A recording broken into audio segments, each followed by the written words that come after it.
Boa noite, hoje é dia 27 de junho de 2024. O meu nome é Victor Farinelli, eu sou subeditor e repórter de Ópera Mundi e está no ar mais uma edição do programa Outubro. O que era uma tarde normal de quarta-feira em La Paz se transformou em questão de minutos em mais uma tentativa de golpe de Estado, algo que infelizmente não é muito incomum na Bolívia. O último havia ocorrido há 5 anos, em 2019, e tanto aquele quanto o desta semana podem ser descritos como o chamado golpe clássico, aquele que, para isentão nenhum, botar defeito, com tanque na rua, soldados armados tentando invadir o Palácio Presidencial, general pedindo renúncia de todos os ministros e ameaçando o presidente. A grande diferença é que o golpe de 5 anos atrás foi consumado e o de ontem fracassou. E fracassou principalmente porque o povo foi para a rua, convocado pelo ex-presidente Evo Morales pelas centrais sindicais. O atual presidente Luiz Arce encarou o general golpista na entrada do palácio, ordenou que ele se retirasse e horas depois nomeou novos comandantes das Forças Armadas. Todos esses elementos juntos fizeram os setores golpistas recuarem. O general Juan José Zúñiga, que liderou a intentona, acabou preso e se justificou com uma estranha narrativa de que ele teria feito tudo o que fez a mando do presidente Arce. E isso, obviamente, fez a mando do presidente Arce porque o presidente Arce teria pedido a ele para produzir um fato que ajudasse a levantar a sua popularidade. Essa foi a narrativa do general Zúñiga. Pouco mais de 24 horas depois dos acontecimentos desta quarta-feira em La Paz, ainda há dúvidas no ar sobre o que realmente impulsionou essa tentativa de golpe, se ela realmente foi superada e como está o clima político na Bolívia depois deste episódio. Para responder essas perguntas, Ópera Mundi convocou 3 pessoas que conhecem bem a história e as peculiaridades políticas dessa nossa América Latina, cujas veias ainda estão abertas. Participam do programa de hoje Ana Prestes, cientista social, mestre e doutor em ciência política pela Universidade Federal de Minas Gerais, analista internacional e estudiosa da história do ingresso da mulher na política brasileira.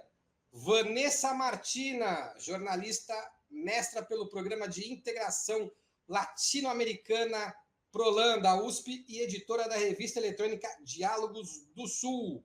E também teremos a presença do Reginaldo Nasser, professor livre docente na área de Relações Internacionais da PUC de São Paulo, coordenador do Grupo de Estudos sobre Conflitos Internacionais e pesquisador do Instituto Ciência e Tecnologia para Estudos sobre os Estados Unidos. Além do meu boa noite às nossas ilustres convidadas e ao nosso ilustre convidado, eu trago aqui a primeira pergunta do programa, que é a seguinte: a tentativa de golpe de Estado iniciada ontem na Bolívia foi totalmente superada? Qual é o cenário que temos a partir de agora neste país sul-americano e vizinho do Brasil? Quem começa respondendo é a Ana Prestes. Boa noite, Vitor. Boa noite, Vitor. Boa noite, Ivan, Vanessa, professor Reginaldo.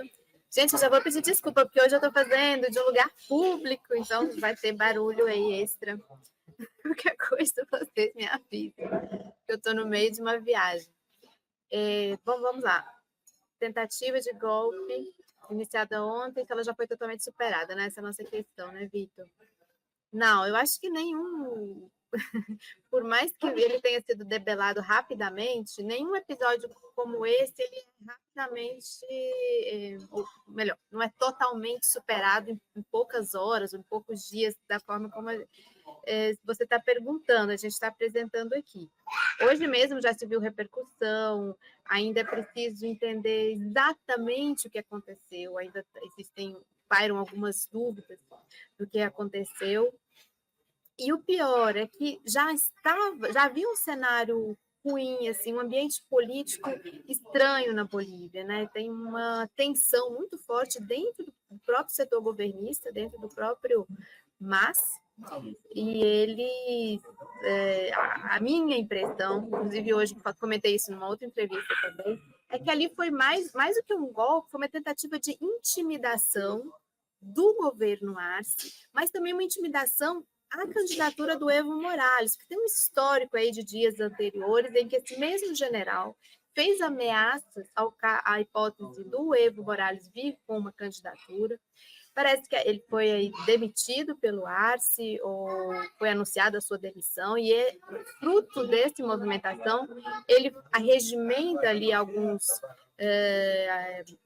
agrupamentos, alguns dos seus comandados, alguns militares, e faz essa tentativa de golpe, que na minha visão, quero até ouvir Reginaldo e Vanessa, eu e Vanessa conversamos muito de ontem principalmente, sobre esse tema. Ali pareceu mais uma situação de intimidação, uma tentativa de demonstração de força, mas ainda não está muito claro que setores mesmo dentro das Forças Armadas estavam realmente ganhas para essa situação. Tem algo um pouco estranho aí nesse golpe. Não sou partidária daqueles que falam que o Arce pode ter montado isso, não acho isso de jeito nenhum. Mas eu acho o seguinte, eu acho que o ambiente de tensão e contradição entre grupos dentro do MAS, comandados tanto pelo Choquehuanca, que é o vice, o próprio Arce, que está mais afastado do MAS, né? Mas tem os seus apoiadores. E o Evo Morales, esse sim, que hoje tem dirigido o MAS e está com uma postura de conflito com o Arce, esse ambiente propiciou as condições para esse comportamento militar que parece mais intimidatório do que realmente tendo a intenção de consumar um golpe clássico aí de tomada total de poder. Obrigado, Ana. Com a palavra, Vanessa Martina Silva. Já caí aqui na roda. Bom, está superado? Não está, não sei a partir de quando poderemos dizer que foi superada, debelada a tentativa de golpe. Até porque, como bem colocou a Ana, a gente nem sabe direito o que aconteceu. Então, ao contrário, eu não descarto a possibilidade de autogolpe. É muito complexo o tema, também não afirmo que foi. Seria bastante temerário fazer isso. Mas todos os fatores... Gente, desculpa, minha gata está um pouquinho agitada hoje, então vocês vão ouvir aí miados. Então, uma série de fatores, de fios desencapados nessa história, nos levam a questionamentos. E por trás dos questionamentos, assim, nós temos 4 atores principais nessa história, que são o general Zuniga, o presidente Lúcio Arce, Evo Morales, ex-presidente, e os Estados Unidos. Então, digamos que o interesse pelo lítio pode ter sido, sim, a grande motivação, interesses escusos, né, coordenados desde fora com relação à Bolívia, por conta desse grande recurso natural que os bolivianos têm. Este pode ter sido, então, o impulsionador. Acontece que existe um outro motivo, que também pode ter sido impulsionador, que é a figura de Evo Morales. Evo Morales sofreu um golpe em 2019 porque simplesmente se candidatou e ganhou as eleições. Então, a perseguição a ele na Bolívia é algo assim que tem uma dimensão muito, muito grande. E ele está sofrendo agora novamente essa perseguição. Então, vejamos, a Constituição do Estado boliviano diz que não é permitido a reeleição contínua. E aí uma interpretação bastante sui generis do Tribunal Constitucional diz que que uma reeleição, por exemplo, como a do Lula, que teve 2 governos, depois teve a Dilma, Temer, Bolsonaro, e ele teve a terceira, mas depois não foi consecutivo, isso também não pode. Então, ninguém pode ter mais do que 2 mandatos, mas não é exatamente isso que está escrito na Constituição. Então, tem uma disputa interna.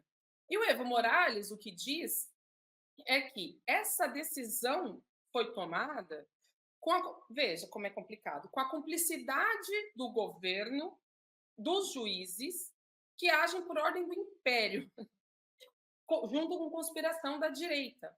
Então, assim, Evo Morales está sendo perseguido na direita, perdão, pela direita é óbvio, mas está sendo perseguido na Bolívia. Isso é um fato, não preciso me alongar muito com isso.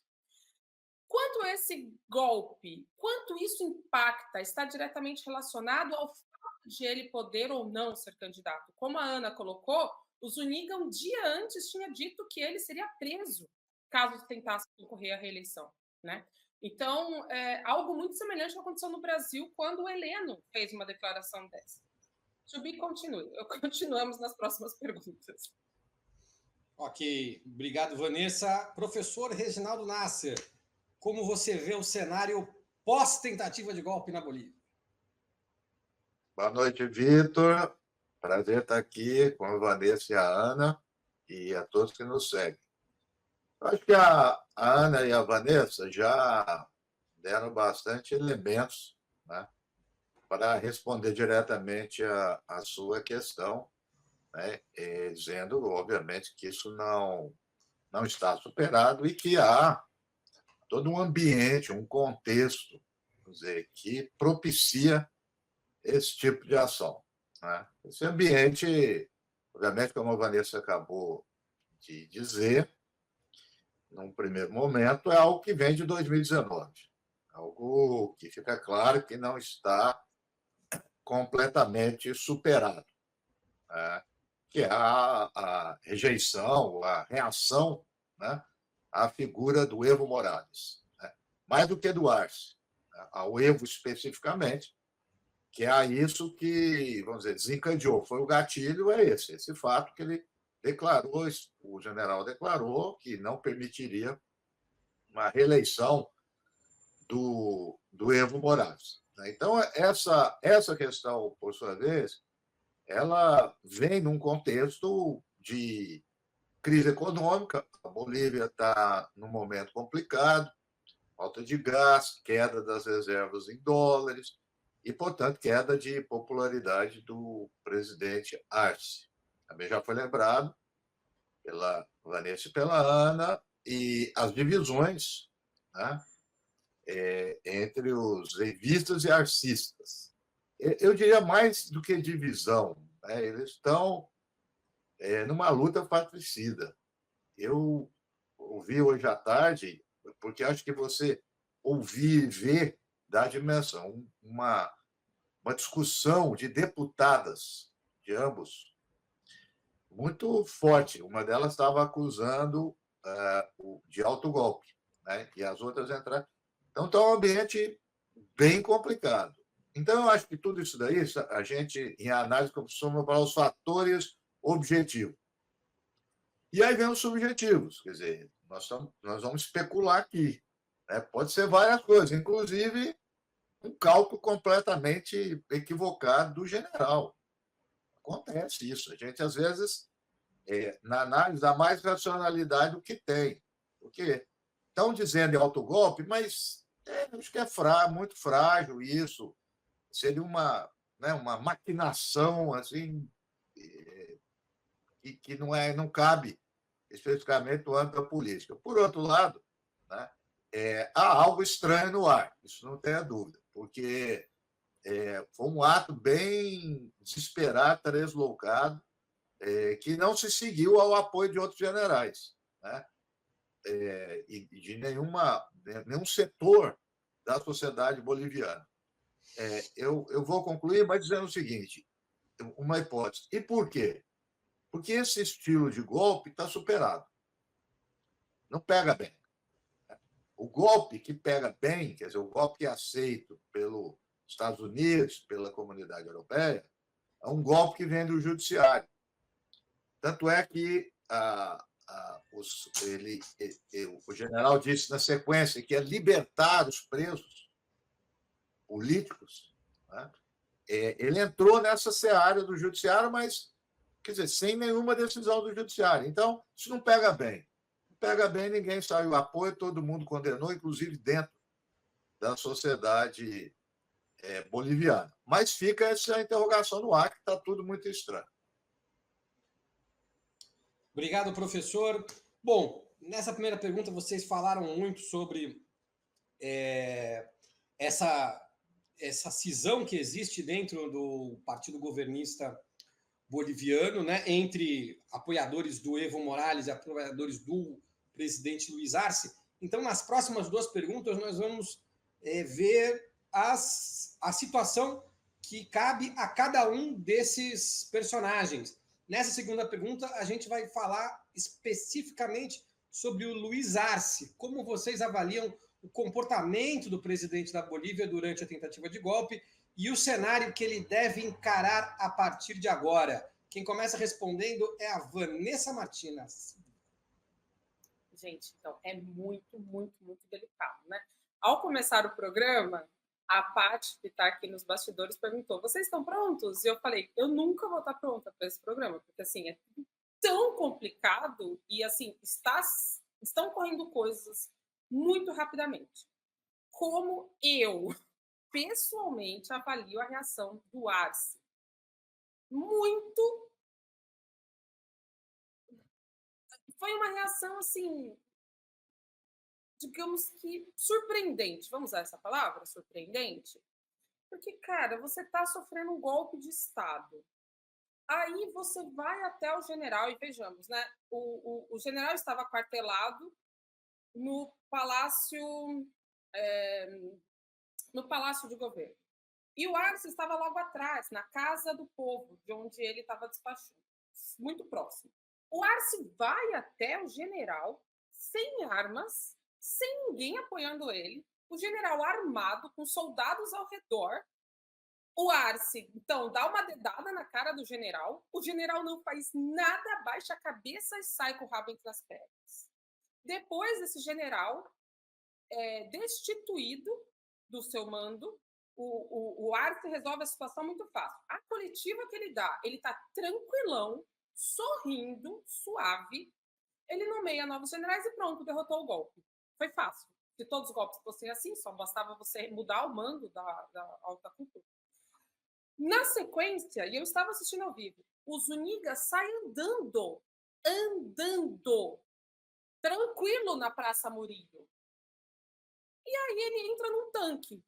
Ele convoca uma coletiva de imprensa, no Estado-Maior de Miraflores. E a imprensa estava em todo lugar o tempo todo. E aí, chega lá no Estado-Maior de Miraflores, ele dá a declaração que ficou aí conhecida, que também é difícil de entender. Ele diz: o presidente me pediu ajuda porque nesta semana ele disse que seria muito difícil e ele precisava aumentar sua popularidade. O que isso significa? Se ele realmente estava fazendo algo a pedido do Arce, como é que ele prontamente entregou o ponto, entregou o jogo, entende? E aí ele foi preso. Ele pode pegar até 15 anos de cadeia. Aí a pergunta que se faz é: mas por que ele faria isso se ele pode ser preso? Eu pouco sei.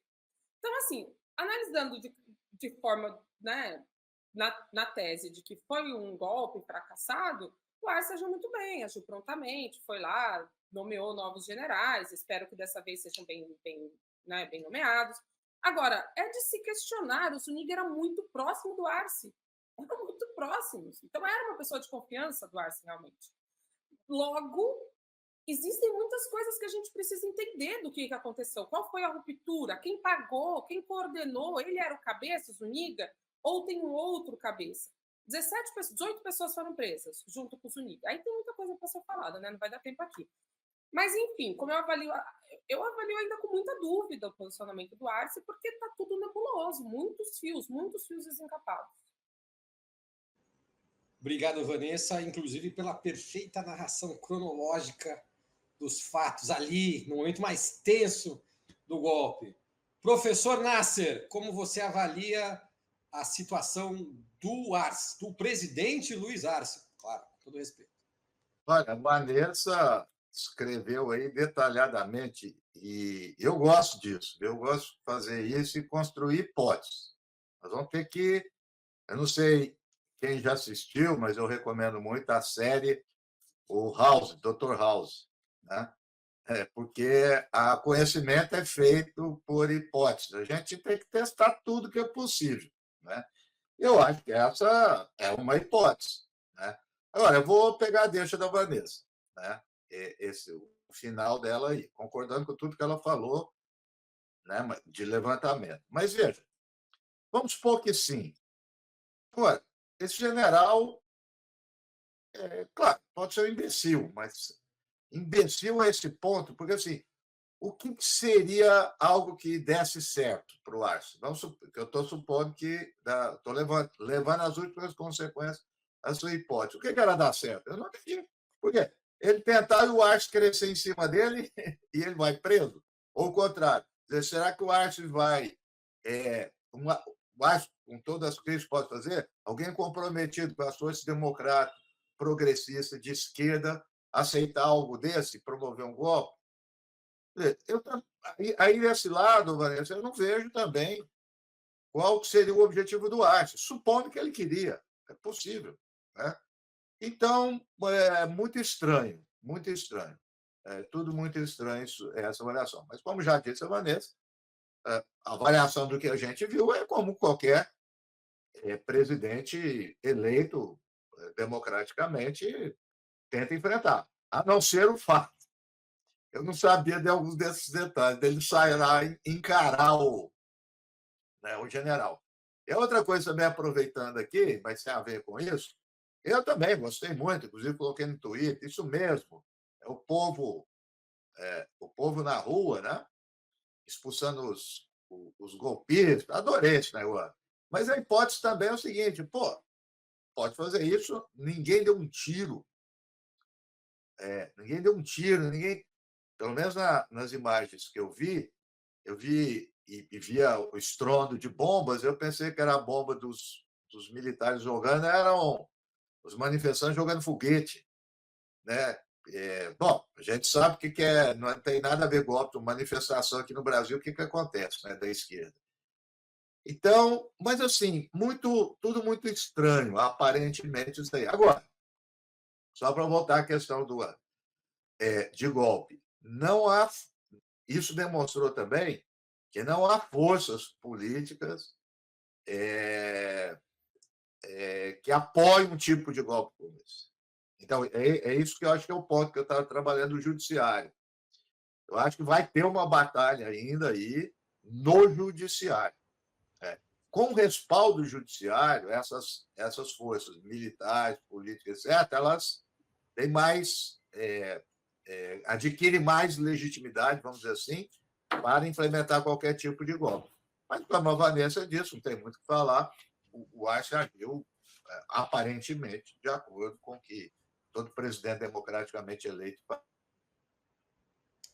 Obrigado, professor. Só acrescentando que, com relação a isso que o senhor falou sobre que não houve barulho de tiros, efetivamente não houve, mas hoje, numa coletiva hoje, o ministro de governo da Bolívia, Eduardo del Castillo, disse que há 12 pessoas feridas, né, em decorrência do golpe. Teriam sido 12 guardas do Palácio Presidencial, mas ele não especifica se foram feridos por tiros ou por algum confronto ali com os militares golpistas. Mas, caíram da escada, alguma coisa. Isso, acrescentou essa informação. Há 12 feridos. Ninguém morreu, evidentemente.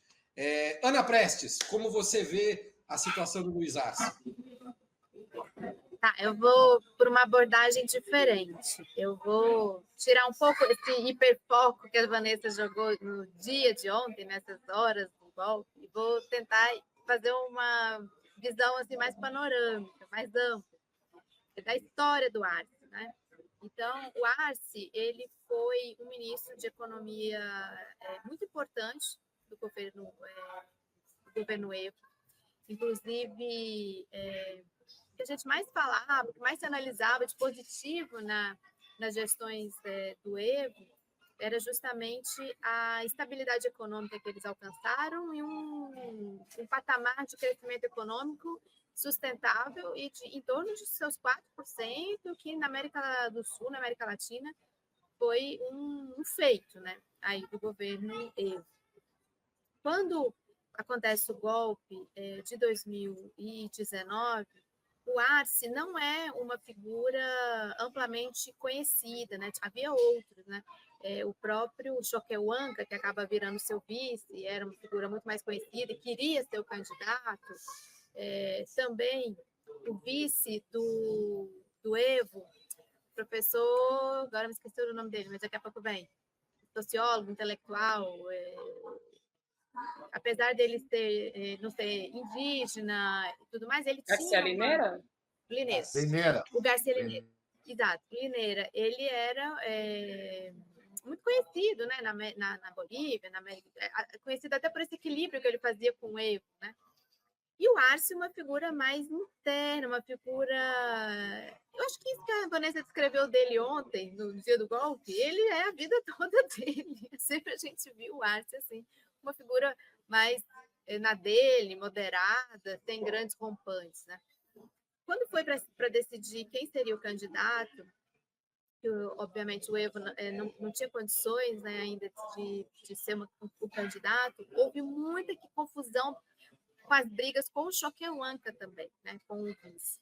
E o Arce, ele foi essa solução de entendimento, porque o MAS, ele é um grande ele é mais que um partido, ele é um grande guarda-chuva de movimentos, de grupos internos, tem muita tensão interna. Eu acho que nós, assim, que cobrimos lá pelo Rodamundo, né, Vanessa, e em outros lugares, a gente já lembra que teve Assembleia do MAS com cadeira, voando cadeira.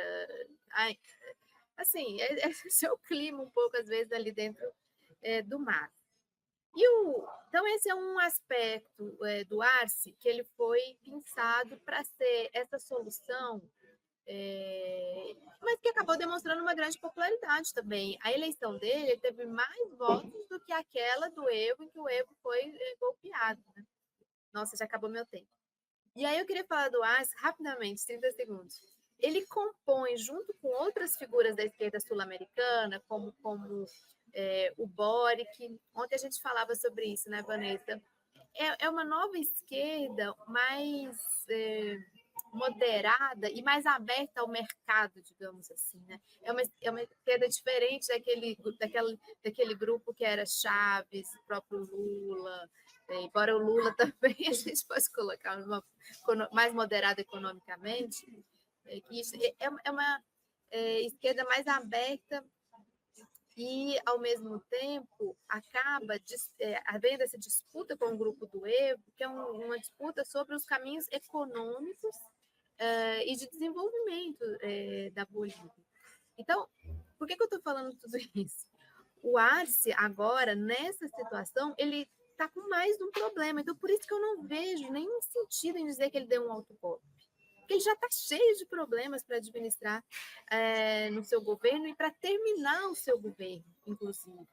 Para conseguir terminar, porque está uma guerra. Essa guerra que o Reginaldo descreveu hoje, né, que viu entre os parlamentares, isso está acontecendo continuamente. Então, não vejo nenhum sentido em um autogolpe. Embora eu também acho que ainda há muitas coisas que a gente não sabe e que ainda vão ser reveladas sobre o que foi esse dia 26 de junho na Bolívia.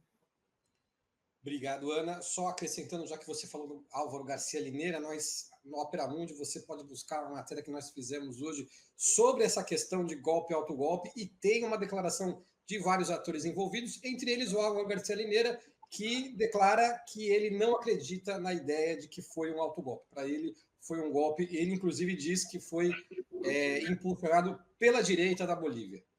E o Lineira conhece muito o Arce, eles foram governos juntos, né? Ele conhece bastante. E ele foi vice do Evo Morales, como você bem mencionou. Bom, e nós vamos falar do Evo Morales, já falamos do Luiz Arce, agora quero pedir a vocês que avaliem como vocês veem o comportamento do ex-presidente Evo Morales, aliás, não só dele, também dos seus seguidores, que estão fazendo declarações, muitas declarações nessa quinta-feira, que dão a entender que a divisão dentro do partido mais, o Partido Governista Boliviano, pode se incrementar, não retroceder como alguém poderia imaginar anteriormente. Como vocês avaliam a situação do presidente Evo Morales? Quem começa respondendo é o professor Reginaldo Nasser. Então, Vitor, você já deu as dicas aí. Pelo clima hoje, de forma inesperada, quer dizer, é muito interessante a percepção de fora da Bolívia e a percepção de dentro. De fora, a gente olha daqui, da América Latina, olha, a esquerda tem que se unir, é um momento de divisão, isso só alimenta golpismo, né? E parece que é uma questão tão evidente que todos vão concordar. Como eu disse, eu dei, né, uma olhada ali na mídia, na Bolívia, nas declarações, e a coisa está tensa, né? Então, para além do fato, então, política também tem isso. Se foi, não foi autogolpe, né, a tentativa, o importante também é ver a percepção ou a intenção das pessoas com as suas narrativas, né? Porque se houvesse, por parte do Evo, dos seus seguidores, porque o Evo não está falando nada sobre isso. Já olhei o Twitter dele, até antes de entrar aqui, ele sempre Twitter, está numa posição muito contra o golpismo, nem cita o Arce, nem nada. Mas alguns dos seus seguidores estão pegando pesado. Eu vi vários fazendo crítica. Duvido que eles fariam isso sem o consentimento do Evo, né? Então, não sei onde que ele quer chegar, né? Porque, independentemente de ser autogolpe, de concordar ou não, é fato que essa divisão atrapalha e muito, né, o campo democrático, o campo progressista. Mas a Ana fez uma análise muito boa, como sempre, e deixou algumas pistas, né? E pode ser essas pistas aí, quer dizer, esse tipo, vamos dizer, de construção, né, de política de desenvolvimento do Arce, desviando, né, um pouco do momento que teve o auge da Bolívia com o Evo, toda a proposta do Evo em relação a recursos naturais como petróleo e gás, as comunidades indígenas, né? Tem alguma coisa aí, porque não teria. Aparentemente, poderia ser uma coisa meio suicida. Os dois estariam numa luta fratricida.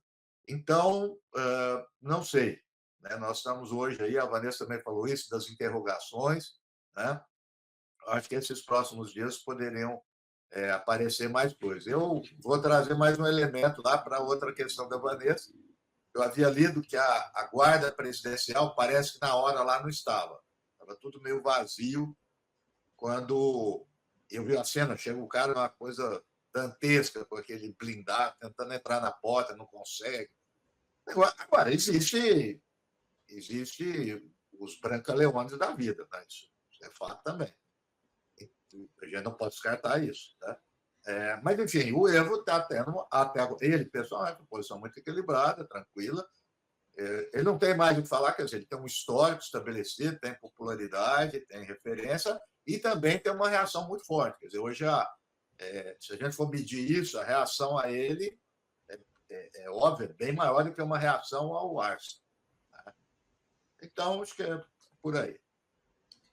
Obrigado, professor. Ana Prestes, como você vê a situação do Evo Morales e do seu grupo, as reações que estão tendo durante essa quinta-feira? Olha, concordo com o professor Reginaldo que desde o começo as declarações do Evo, pessoa Evo, né, foram de condenação do golpe. E olha que ele tem sido muito duro com o Lúcio Arce em vários tweets, né? Ele é muito duro já há muito tempo, né? Mas dessa vez ele pessoalmente não falou nada. Né? Eu até mandei ontem para a Vanessa, estou procurando aqui. Eu perguntei para algumas pessoas que eu conheço que podem ser consideradas assim, evistas, digamos assim, dentro do mar, estão ali no grupo do Evo. E aí eles mandaram um documento que foi aprovado pelo MAS, uma espécie de um executivo do MAS, de que o objetivo do golpe era Evo. Né? Então, eles falam aqui que no dia 24 de junho, esse general Zuniga tinha cometido um ato de sedição para sugerir a prisão do Evo e tudo mais. E critica o governo Arce no seguinte sentido: de forma permanente, o governo boliviano estava arengando, eles falam, né? Estava vacilando, convocando militares para evitar protestos legítimos. Essa é uma das críticas que o Evo faz muito ao Lúcio Arce, que o Lúcio reprime os manifestantes. reprime manifestações, principalmente manifestações em lugares mais remotos, aí eles mostram vídeos. Então, é uma das formas que eles têm atacado também o governo do Lúcio, né? E também que não tem conseguido enfrentar a crise econômica, a desinstitucionalização do Estado plurinacional, que é uma característica muito importante para o Evo e seu grupo, né? A manutenção dessa característica da plurinacionalidade foi muito difícil conquistar. Isso foi conquistado naquela Constituição de 2004, da Constituição boliviana. Se você for parar para ver como foi construída essa Constituição, gente, é uma coisa impressionante do ponto de vista da participação de comunidades indígenas várias, cada uma falando uma língua, a questão da tradução, foi assim, realmente um feito, né, do governo Evo, né? Então, o que eles estão querendo dizer aqui? Eles estão querendo dizer que, na minha interpretação, que o Lúcio reagiu, deu muito poder para esses militares e demorou a reagir também a eles. Isso que o Lúcio fez no dia 24, que já foi tarde, digamos assim. Foi a minha interpretação. Então, é uma forma do Evo e seu grupo criticarem o governo Arce, mas sem dizer que foi um autogolpe. É uma outra também abordagem. Na verdade, tipo assim, você tem cobra criada aí. Você criou essa cobra, né? Criou esse povo que está aí te atacando agora. E eu acho, a minha opinião, vamos ver daqui uns dias, que assim que baixar mais a poeira do golpe, o Evo vai voltar com toda a carga para cima do Lúcio de novo. Porque o Evo, ele está assim com o Lúcio. Se o Lúcio faz qualquer declaração, não, o Lúcio não devia ter feito essa declaração nesse tom, tinha que ter sido muito mais forte nesse. Ou seja, tudo ele está criticando para se diferenciar do Lúcio, para mostrar para a população que ele sim é o verdadeiro candidato que representa o MAS, etc. Obrigado, Ana. Vanessa Martina Silva. Meu Deus, eu vou ter que falar na velocidade do CREL para poder dar tempo de tudo que eu tenho que falar. Reação do Evo, correta. Imediatamente ele chama uma mobilização nacional para poder reagir ao golpe. Correta, corretíssimo. Qual o objetivo do Arce com esse suposto autogolpe? Primeiro, afastar o Evo definitivamente de qualquer hipótese de tentativa de candidatura. Isso não sai da boca dos bolivianos. Eu escutei, eu assisti todo o processo pela RTVC, que é um pool de emissoras nacionais, um pool de emissoras públicas. Eles falavam o tempo todo, Evo não pode se candidatar, se candidata, isso pode voltar a acontecer, como se fosse um apito de cachorro para os militares voltarem a fazer um golpe, só que da próxima vez bem sucedido. Isso foi dito, enfim, os falsos funcionários do governo falam sobre isso o tempo todo. As informações que eu tenho assim, de fontes bolivianas dão conta de que, por exemplo, eu acabei de ver um vídeo, eu não tenho como comprovar esse vídeo, enfim, tem um vídeo no TikTok em que, após a tentativa de golpe, as pessoas, quando já pacificada a situação, as pessoas estão na frente da mesma praça gritando contra o Arce e falando, isso não foi golpe, isso foi um teatro. Eu não tenho como comprovar a veracidade desse vídeo, mas isso bate diretamente com a informação que eu tinha ontem de um alto funcionário do governo boliviano, muito próximo da presidência, vice-presidência, muito próximo do governo Arce, que me disse coisa semelhante. Falou, as pessoas que estavam lá eram funcionários do governo. Outra coisa que eu quero destacar aqui. A Ana falou brilhantemente sobre a questão aí dos movimentos populares, movimentos indígenas que participaram do governo Evo Morales, que construíram uma Constituição belíssima, das mais lindas do mundo. E onde está esse povo agora? Sendo reprimido pelo Arce? Ontem, eu quero que vocês façam esse exercício, por favor. Eu comentei isso também com a Ana ontem.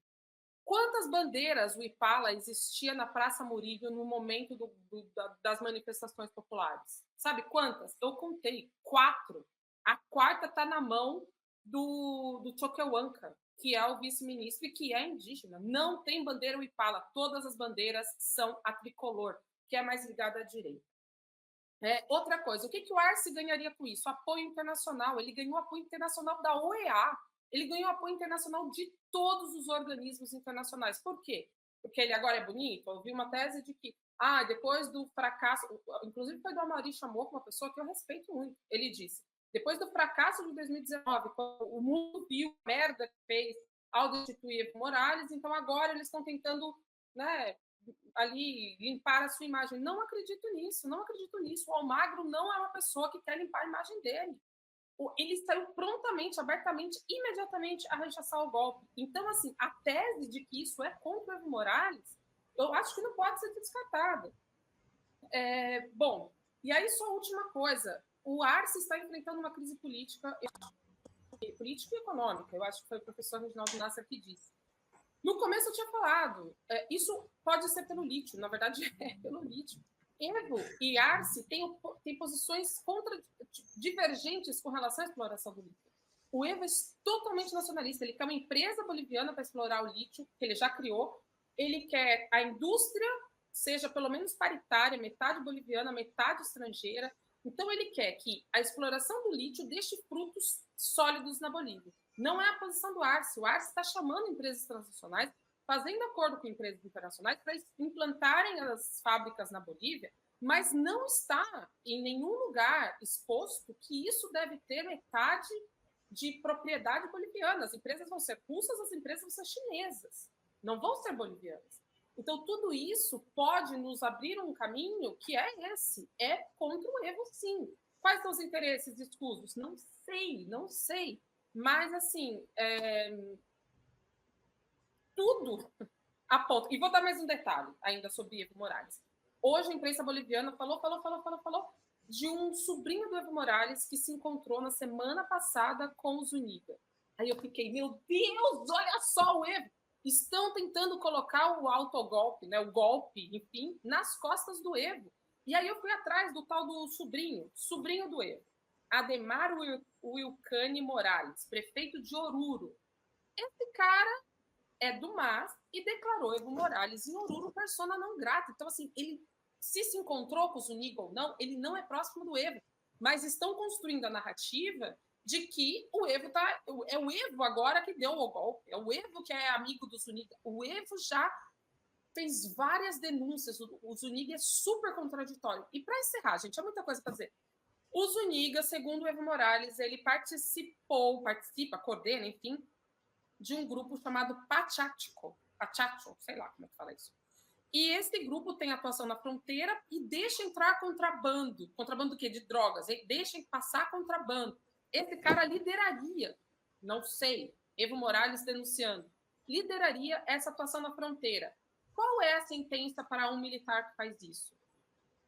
Então, será que ele pode estar trocando uma pena que poderia ser maior por uma pena menor? Estou especulando.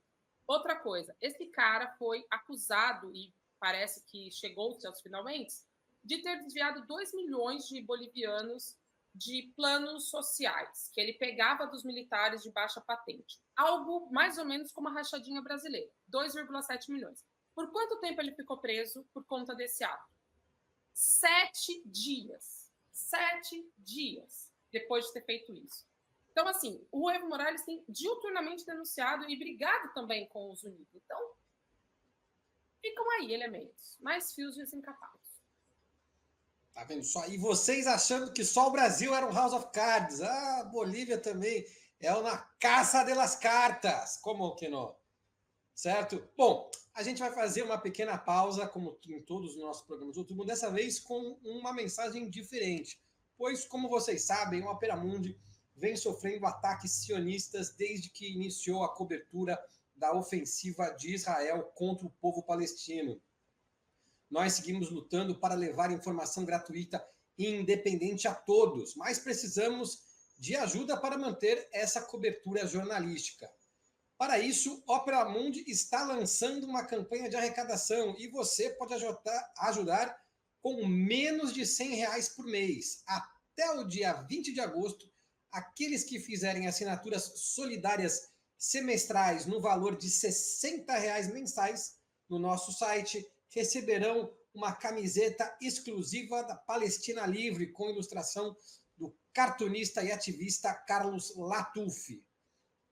E aqueles que fizerem a assinatura anual no valor de R$75 mensais receberão a camiseta e um exemplar autografado do livro Contra o Sionismo, do Breno Altman, autografado pelo próprio Breno Altman, diga-se de passagem. Fazendo essa contribuição, você nos ajuda a seguir denunciando os crimes de guerra cometidos contra o povo palestino.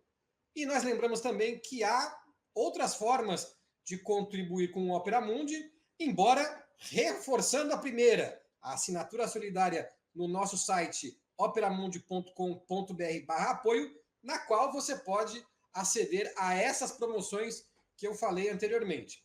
A segunda forma de colaborar com o Opera Mundi é se tornando um membro pagante do nosso canal no YouTube. A terceira é através também do YouTube com a opção Super Chat.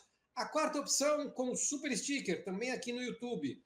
A quinta modalidade é através da ferramenta Valeu Demais, quando vocês assistirem os nossos programas gravados. E a sexta forma de contribuir é através do Pix.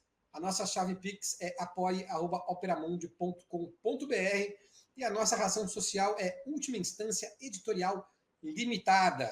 A forma mais eficaz de combater as fake news e ajudar o jornalismo que denuncia os crimes contra o povo palestino é ajudando o Opera Mundi, ajudando o jornalismo de qualidade. Apenas com o jornalismo de qualidade independente, que não depende dos anunciantes como bancos e outras grandes empresas, depende da sua contribuição. Somente com esse jornalismo você pode combater as fake news e colocar a verdade acima de tudo. Então, colabore com o Opera Mundi, porque para oferecer esse jornalismo, nós dependemos da sua contribuição.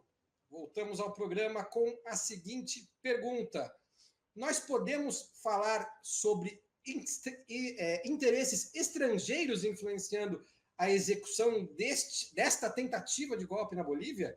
Que países poderiam estar interessados em uma mudança de rumos na política do país? Quem começa respondendo é a Ana Prestes. São vários. A começar do Olaf Scholz.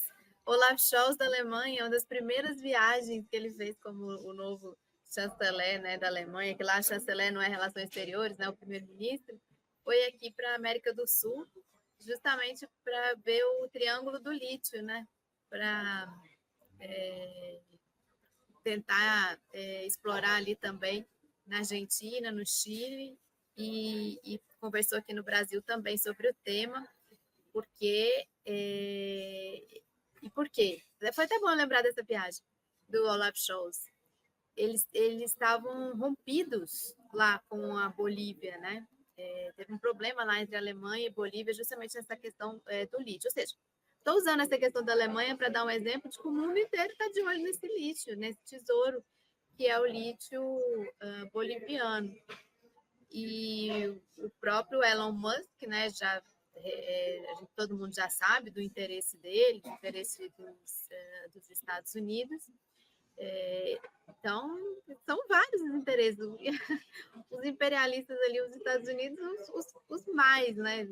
Por que eles fazem tudo isso com a Venezuela, o petróleo da Venezuela, não fariam também com relação à Bolívia, né? O golpe de 2019 está comprovado como foi usada a OEA e outras potências também, aí, outros países que acabaram sendo, inclusive a Espanha, né, que acabaram, de alguma forma, colaborando para a consecução daquele golpe sobre o erro. Então, não tenho a menor dúvida de que são muitos aqueles que estão torcendo para que essa briga Lúcio-Evo, essa grande confusão que está dentro do mar, que ela se aprofunde, que eles briguem mesmo, que eles briguem muito, porque isso vai favorecer você ir constituindo esse ambiente de contradição na esquerda, esse ambiente de briga interna, e aí isso ajuda a quem quer tomar o poder, que historicamente, né, na Bolívia, foi o poder das oligarquias, dos grupos formados, muito parecido com a nossa realidade aqui brasileira, com a realidade colombiana, principalmente, dos grupos oligárquicos que dominaram por muito tempo, né, o país. Então, eu acho que os interesses são vários. A China também está interessada, mas a relação com a China ela é melhor, né? A China ela constrói de outras formas. A China não constrói dessa forma aí que os imperialistas aí do norte e também os colonizadores europeus fazem. Obrigado, Ana. Vanessa Martina Silva, quem está de olho na Bolívia? Ele está de olho no lítio dela. Olha só, o Carlos José Silva fez um comentário muito interessante. A raiva do Império em relação a Evo Morales diz respeito ao fato de o ex-presidente querer nacionalizar os hidrocarbonetos. Ele não quis, ele nacionalizou. E se posicionar de forma contrária à ação dos interesses estrangeiros. Check, maravilhoso. Aí o Luiz diz, os gringos chegaram na conclusão de que é mais fácil um governo, como dizem em espanhol, vender pátria, que causa menos problemas e é mais efetivo. Joia. No fim, ele cita o Brasil, enfim, mas é isso. Vamos lá. A Ana é brilhante, né, gente? É sempre maravilhoso tê-la como parceira na live, porque aí ela não tem, assim, resume um monte. Vamos focar nos Estados Unidos, que, né, é o nosso grande vilão. Os Estados Unidos estão há muito tempo já financiando, fazendo revoluções coloridas na Bolívia. Vi de toda aquela questão do triângulo, ai meu Deus, como é que eu esqueci o nome disso? Dos estados separatistas, né? Que é Sucre, Santa Cruz e Potosí, acho. Enfim, o périplo ali dos países golpistas, dos estados, né? Isso, os estados golpistas. É a meia-lua, não é que eles falam? Meia-lua, obrigada, meia-lua boliviana. Então, teve todo o negócio separatista. Depois veio, acho que foi, quem que era? Bom, enfim, aí veio outra figura. Aí veio o Camacho, com a juventude crucenha. Isso tudo vem sendo alimentado por quem? Pelos Estados Unidos. E aí agora eles estão trabalhando em qual frente? De colocar que se trata de um governo corrupto, mas isso vem desde o Evo. E de que é um narco-estado, que é um narco-governo, etc, etc. Essa é a narrativa que os Estados Unidos têm construído internacionalmente, etc. A própria chefa da missão diplomática dos Estados Unidos na Bolívia, a Debra Evia, ela tem trabalhado, segundo consta aí, em algumas frentes. Isso denunciado pelo próprio governo e outras correntes na Bolívia. Então, o fim do MAS, estabelecimento de milícias paramilitares, a guerra de informação, que é fake news, etc., espionagem e a busca de um candidato único para as eleições de 2025. Então, quem é o grande ator por trás do que pode ter acontecido? Estados Unidos. E a grande questão dos Estados Unidos é Evo fora, gente. Evo fora. Eles querem construir um candidato único. Isso eles nunca conseguem. E de Venezuela. Ano após ano, eleição após eleição, eles trabalham no candidato único e aí a oposição vai lá e fragmenta. E na Bolívia, possivelmente a mesma coisa. A oposição também está fragmentada, não é só o MAS que está rachado, a oposição também está rachada. Então, eu acho que não dá para entender esse processo de forma alguma sem entender os Estados Unidos e para onde está indo os Estados Unidos, para onde eles estão indo. Eu acho que o último país a se pronunciar foi os Estados Unidos ontem. Primeiro eles falaram que estavam acompanhando com calma, depois eles falaram, condenamos, respeitamos muito a democracia. Foi o último. E aí outra coisa também que chamou a atenção é que eles disseram, não só eles, a Rússia também, eles recomendaram que os cidadãos nacionais fiquem em alerta, né, no país, ou seja, podem acontecer novas coisinhas ali ainda, né? Só mais uma observação ainda sobre a história de Evo Morales. Além do fato de o Evo ter nacionalizado tudo, a economia nas mãos dele triplicou o tamanho. Era o país que mais crescia na América Latina. Hoje, o país está em crise econômica, o crescimento pífio, a situação boliviana está bastante complicada, faltam dólares no país, coisa que não havia naquele momento. E é isso, muito difícil um governo com um enfrentamento, vamos dizer. A gente está falando de uma eleição que está sendo antecipada desde a posse do Arce. Desde que ele chegou ao poder, que se discute a sucessão dele. E ele só sai do governo em 25. Então, essa questão é muito difícil um presidente com essa história toda, sem apoio popular, com uma crise econômica, crise política, etc., ser reeleito. Assim, Washington, nada de braçada. Obrigado a bem afinada Vanessa Martina. Professor Reginaldo, você tem a palavra. Olha, quando a gente fala aqui em nome dos países, né, Estados Unidos, França, Alemanha, é um jeito corrente da gente falar, mas vamos detalhar um pouco mais isso. Bolívia, aliás, a forma como as elites, as corporações, as classes dominantes olham os espaços no mundo, eles não veem como soberania. Esqueçam aquela referencial de ONU, que não é um teatrinho onde existe Estado, que tem soberania, que tem um direito internacional. Isso não existe. Eu sempre falo para os alunos, aproveita aqui fazendo simulação, porque a realidade também é a mesma coisa da ONU, é uma simulação. Então, ou seja, a Bolívia é um espaço que tem recursos, já foi dito aqui, ultimamente muito mais disputado, que é o caso do lítio. Foi citado aqui, não por acaso, Elon Musk, quer dizer, um indivíduo bilionário, dono de corporação. Então, essas corporações, independentemente de suas nacionalidades, né, olham esses espaços com muito apetite. Né? E quanto mais instabilidade, quanto mais governos que se articulam com esses interesses, melhor.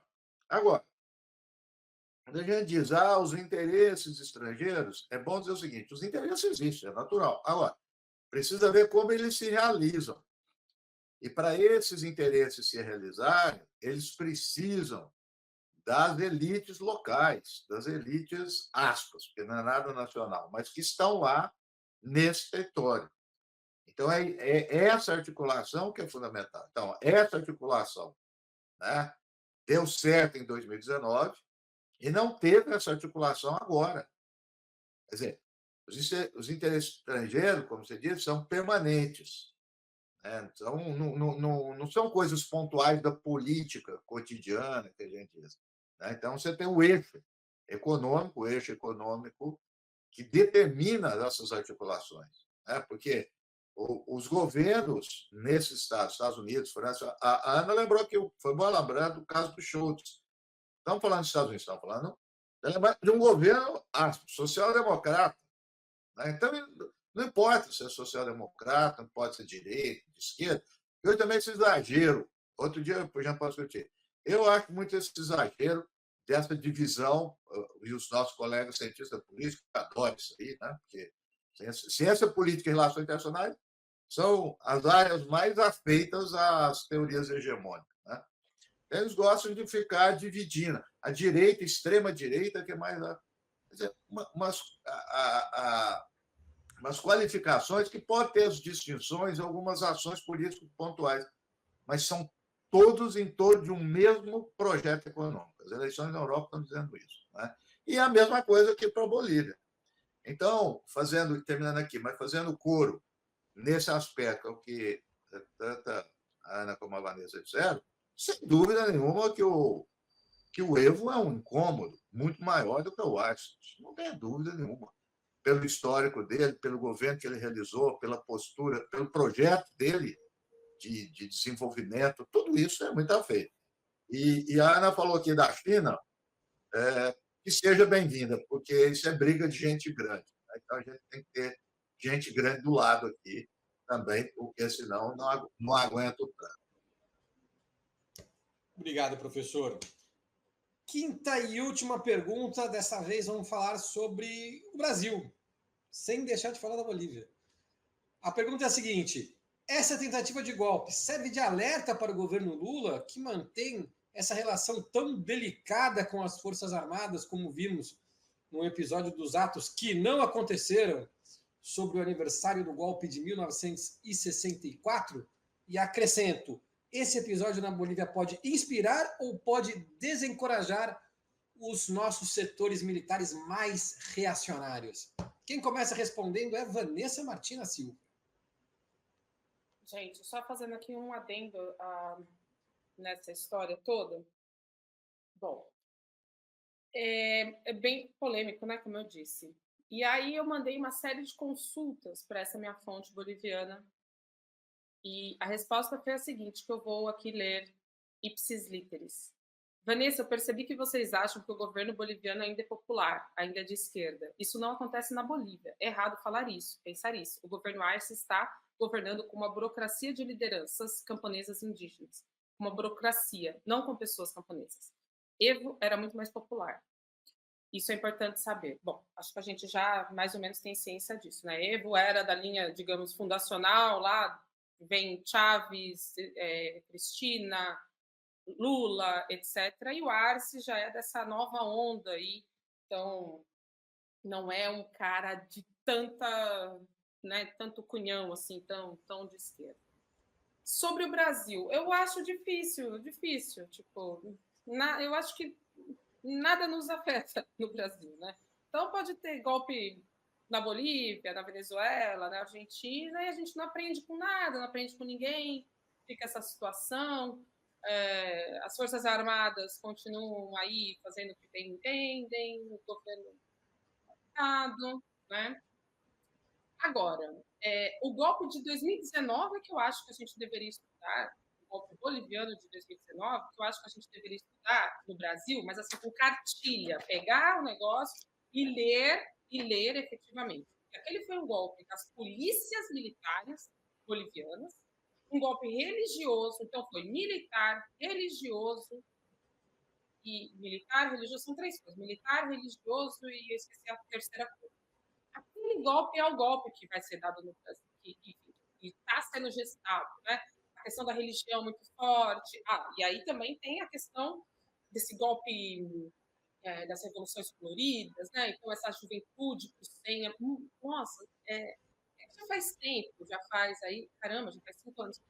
Não se perdeu, imagino, na cabeça das pessoas um pouco do como foi aquele momento. Aquilo foi de uma violência simbólica e física extrema.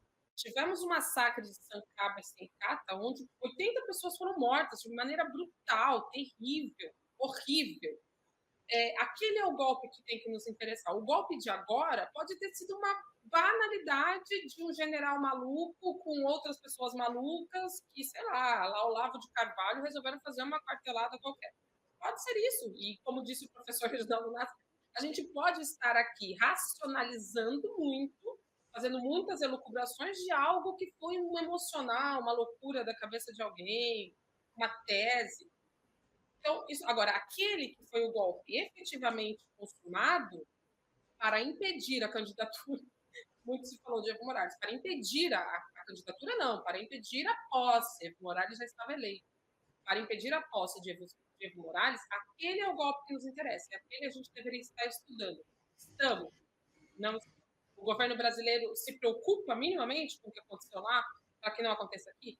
Não se preocupa. Então, o golpe de 2019 na Bolívia foi um golpe questionando resultados eleitorais, que foi o mesmo que aconteceu no dia 8 de janeiro de 2023 em Brasília. Ana Prestes, você tem a palavra. Eu acho que qualquer evento golpista como esse, ele é sinal de alerta, não só para o Brasil, mas para todo mundo aqui, América do Sul, especialmente, tem.